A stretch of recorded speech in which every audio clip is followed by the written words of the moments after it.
Welcome back, boys and girls. Okay, I wanted to show you this one I finished.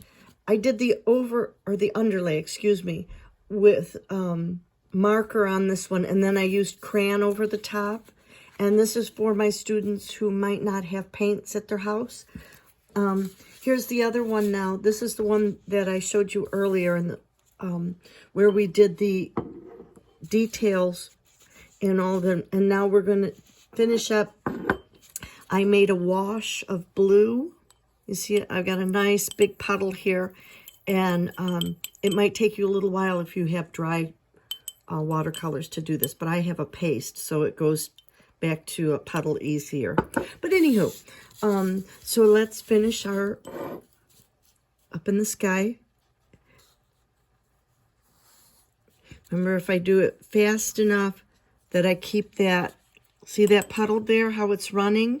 And that will stop it from making a line there. When it dries, there won't be a line. And that, if I can teach you that, is one really important watercolor trick. Gotta go fast. Yeah, so you have to have all your paints ready, because there's just no way that you won't get lines if you don't have you won't have time to make more, is what I'm saying, without the paper drying. There we go. Oh, I'm happy. And it's okay if it went over, because you know what, look, I can even go over it and make, because remember I told you watercolors are translucent, and now I'm changing that raspberry color into a deeper purple. That's nice.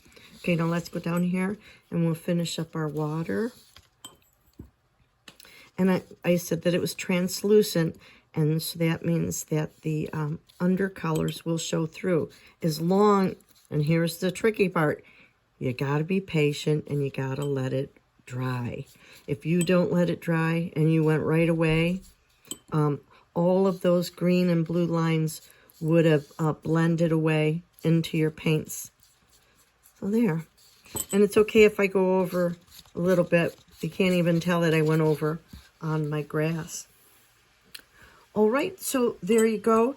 I'm going to continue. I have to go now and turn this blue into a brown, because I've got the rock to do. I'm going to go over the rock with brown, and of course the trees. So I'm so excited, and I can't wait to see your work. Oh, I'm going to show you this. You see how that's bubbling up? Don't worry about that. After it's dry, if it's still like that, just put a book on top of it for a little bit. And then, of course, remember that what we're going to be doing when it's all said and done is taking our Chinese characters and then gluing this down. Here, I'll use this one. It's because it's dry. And we'll glue it right down on top here. And we will have a beautiful banner to hang up in our room, so that we can always remember all the incredible things that nature gives to us. Gives us the earth to stand on, the water to drink, the trees for clean air and for shade and for fruits and vegetables, the mountains so that we always have an obstacle to remember to climb, the air and the sun, all the things we need to survive. I love it. Sayonara. That means goodbye in Japanese.